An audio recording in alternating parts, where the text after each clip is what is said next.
नमस्कार साथियों, आपका फिर से स्वागत है हमारे चैनल पर। आज हम बात कर रहे हैं मध्य प्रदेश सरकार कर्मचारियों को क्या क्या तोहफे देने वाली है, कौन कौन से लाभ उन्हें मिलने वाले हैं और साथ में क्या क्या जवाबदारियां उन्हें निर्वहन करना है अतिरिक्त तौर पर। उन सभी के बारे में हम आज चर्चा कर रहे हैं। मध्य प्रदेश सरकार एक बहुत अच्छी योजना लेके आ रही है, सीएम केयर योजना।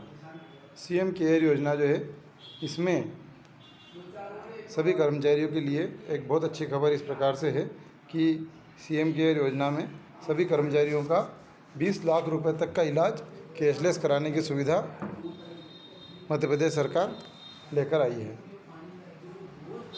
तो हम देखते हैं कि दैनिक भास्कर के हवाले से खबर है, सीएम केयर के नाम से स्कीम में को मंजूरी, कर्मचारियों को 20 लाख रुपए तक का कैशलेस इलाज की तैयारी। यहाँ पर इसमें लिखा हुआ है कि मध्य प्रदेश सरकार अपने 10 लाख से अधिक कर्मचारियों, अधिकारियों और पेंशनर, इसमें पेंशनर को भी सुविधा दी गई है, इलाज की व्यवस्था कैशलेस करने जा रही है। सीएम केयर के नाम से योजना जल्द ही आएगी, जिसमें शासकीय सेवक 20 लाख रुपए तक का इलाज कैशलेस करा सकेंगे।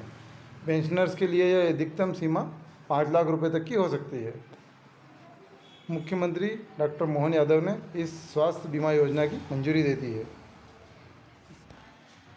पहले यह योजना पहले भी लागू थी वैसे, लेकिन 5 लाख रुपए की तक की थी और उसमें यह व्यवस्था थी कि अभी कर्मचारी इलाज तो कराते हैं और खर्च की गई राशि का रिवर्समेंट कराने के लिए अपने विभाग में आवेदन करते हैं। इसके लिए पहले doctor, medical board, director health व मेडिकल एजुकेशन का अप्रूवल लगता है और काफ़ी लंबे समय के बाद इसकी राशि जो है कर्मचारी के खाते में आ पाती थी। लेकिन अब शासन इस प्रकार करने जा रहा है कि अस्पताल में भर्ती होकर इलाज कराते हैं तो 5 लाख रुपए तक के क्लेम की मंजूरी संभागीय स्तर के सरकारी अस्पताल के डीन की अध्यक्षता में बनी कमेटी निर्णय करती है। क्लेम 5 लाख से अधिक और 20 लाख तक है तो संचालक स्वास्थ्य सेवा की अध्यक्षता में बनी कमेटी रिवर्समेंट को मंजूरी देती है। अगर भर्ती नहीं हुए तब भी यहाँ पर अगर हम ओपीडी में दिखाते हैं, कभी कभी ऐसा होता है कि हम सिर्फ दिखा के आते हैं और जाँच वगैरह लगती है, तो वहाँ पर भी इस तरह की सुविधा दी गई है कि 1 साल में अधिकतम 20,000 रुपये तक का रिवर्समेंट हो सकता है और लगातार 3 महीने में 80,000 रुपये से अधिक का रिवर्समेंट नहीं होना चाहिए। इसके लिए जिला मेडिकल बोर्ड जो है इसकी मंजूरी देता है। रिवर्समेंट का मतलब ये है कि हम बिल लगाएंगे, कायदे से फाइल लगाएंगे और राशि जो है, जो पुरानी प्रक्रिया थी उस तरीके से हमारे खाते में आती है। तो 20,000 रुपये तक महीने का रिवर्समेंट ओपीडी पर भी कवर होता है। इसकी मौजूदा व्यवस्था जो थी उसमें दिक्कत एक और ये भी आती थी कि रिवर्समेंट जो है उसमें काफ़ी वक्त लगता था, फील्ड तक पहुंचने से पहले बजट ख़त्म हो जाता था, उसका बजट बहुत कम जारी होता था और कर्मचारी तक पहुंचते वो बजट ख़त्म हो जाता था और उसको काफ़ी लंबे समय इंतज़ार करना पड़ता था, तब जाके उसको पेमेंट मिल पाता था। इसमें लिखा है कई बार रिवर्समेंट का बजट शहरों में रहने वाले कर्मचारियों पर ही खर्च हो जाता है, फील्ड तक बजट पहुंचने से पहले ही ख़त्म हो जाता था और अगले साल के बजट का इंतजार करना पड़ता था। ऐसे में कर्मचारियों को आर्थिक रूप से बहुत परेशानी होती थी। तो इन्हीं कमियों को पूरा करने के लिए मध्य प्रदेश की कैबिनेट इस बार 20 लाख तक का कैशलेस इलाज की सुविधा लेकर आई है। इसमें एक बहुत अच्छी बात और यह भी है कि मध्य प्रदेश के कर्मचारी अब देश में नहीं, विदेशों में भी अपना इलाज इस योजना के तहत करवा सकेंगे। इसमें लिखा है इस योजना से रिटायर और मौजूदा लगभग 10 लाख कर्मचारी देश में ही नहीं बल्कि विदेशों के किसी भी राज्य में अपना उपचार करवा सकते हैं। अब यह योजना लागू होने के सरकारी सेवकों एवं उनके परिवारों को अनेक फायदे होंगे। अभी तक अगर कर्मचारी या उनके पारिवारिक सदस्य प्राइवेट अस्पतालों में उपचार करवाते थे तो बहुत दिक्कत आती थी। प्राइवेट अस्पतालों में जो उपचार का मेडिकल बिल तैयार होता था उसका विभाग समय से रिवर्समेंट नहीं मिल पाता था। इस प्रक्रिया में बीमार लोक सेवक या तो या उसके परिवार को अनेक दिक्कतें उठानी पड़ती थी। लेकिन अब यह समस्या दूर हो जाएगी। कर्मचारियों के इलाज पर निर्धारित बीमा के अनुसार जो भी खर्च होगा योजना का, उसे उतना लाभ सरकार के माध्यम से मिल जाएगा। तो इस प्रकार से यह लाभ किस किस को मिलेगा? तो यह लाभ मिलेगा यहाँ पर पति पत्नी और उसके बच्चों को, कर्मचारी को, उसके पति पत्नी को और उसके बच्चों को।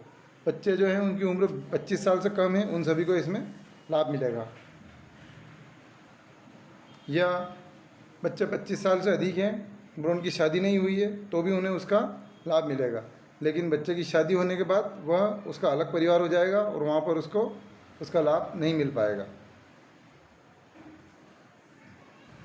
इसके अलावा एक और योजना लेकर आई है मध्य प्रदेश शासन, जिसमें सरकारी कर्मचारी की मृत्यु होने पर परिजन को 1,25,000 रुपये की अनुग्रह राशि मिलेगी। अब तक कर्मचारी की मृत्यु होने पर उसके परिवार को अधिकतम 50,000 रुपये की राशि मिलती थी, जो बढ़कर अब 1,25,000 रुपये की अनुग्रह राशि हो जाएगी। इसका प्रावधान 1 अप्रैल 2025 या इसके बाद दिवंगत होने वाले शासकीय सेवकों के मामलों में लागू होगा। इसका भुगतान IFMS से होगा, जिसमें इसका प्रावधान अलग से कर दिया गया है।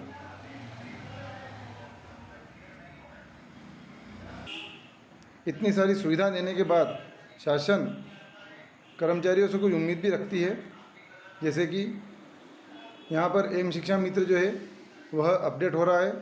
शासन की योजना है कि 1 जुलाई से इसे लागू किया जाएगा। मोबाइल में नेटवर्क नहीं होने पर भी शिक्षकों की हाजिरी लगेगी, क्योंकि यह समस्या आती थी कि मोबाइल में नेटवर्क नहीं होता था। इस कारण से एम शिक्षा मित्र पिछले कई बार उसकी उपस्थिति की योजना बनी लेकिन चल नहीं पाई।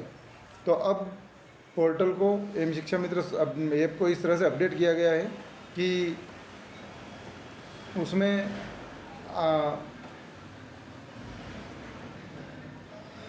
इस प्रकार की टेक्नोलॉजी का विकास किया गया है कि नेटवर्क न होने पर भी हाजिरी दर्ज का ऑप्शन है, जिसमें ऐप ऑटोमेटिक लोकेशन और टाइम के हिसाब से ड्यूटी टाइम भी फीड होगा। और जैसे ही आप जब भी घंटे 2 घंटे 4 घंटे दिन भर में कभी भी आप नेटवर्क में जाएंगे, तब आपका एम शिक्षा मित्र का डाटा एजुकेशन पोर्टल 3.0 से सिंक हो जाएगा और उपस्थिति उस पर लग जाएगी।